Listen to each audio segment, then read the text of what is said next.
So have you ever wanted to attend a rave inside a giant mechanical brain? Yeah, this is kind of what Odium to the Core feels like. My name is James, this is Odium to the Core. I am doing more hands-ons because I am away in San Francisco doing PGC, so I'm playing the new releases from this week and last week, dead quick for you. And this is very much reminiscent of Badlands, but with a few more things going on. So if you remember in Badlands, it's all about, oh, horrible death. Well, it is about horrible death, but not entirely. Guiding an object through a series of monochromatic tunnels while avoiding enemies and obstacles to get to the exit. That's pretty much what this is as well, but there's also this added musical component with Odium to the Core, so you can see everything pulsing along to a soundtrack, and the soundtrack that goes with the game kind of affects the gameplay, so things slow down and speed up according to the rhythms going on in the background. And it's all done, I have to say, very slickly. You can see all these animations are lovely. They've got a really nice cartoony style to things. Let's continue, move on to the next level. And I am immediately enjoying playing it. I've done a few levels now.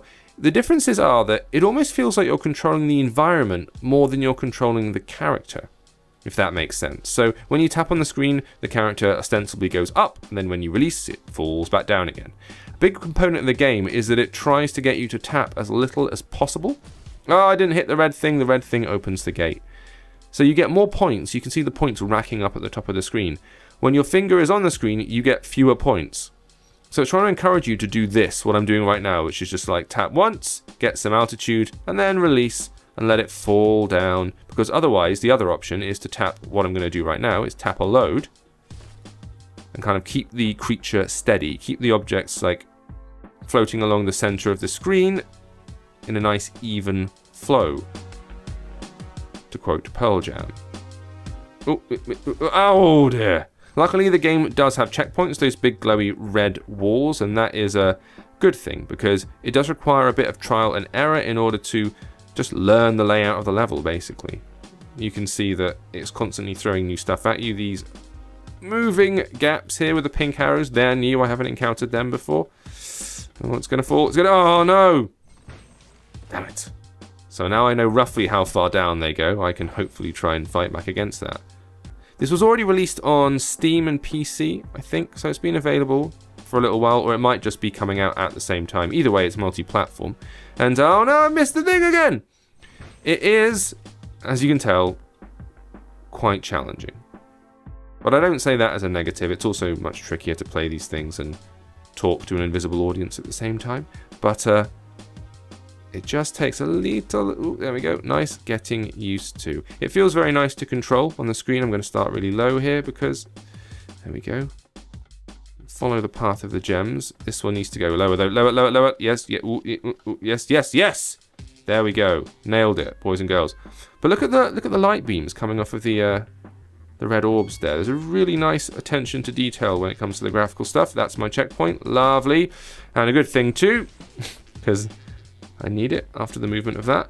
There we go, lovely. That's all going to move up, up, up, up, down, down, down, down, up, up, up, ooh, down, ooh, come on, son. I'm getting seasick. Whoa, no, too much, too much. Ah, goodness me. Ooh, all right, let's get up. No, down a bit. Whoa, hey, come by. Going up a bit and down, really down.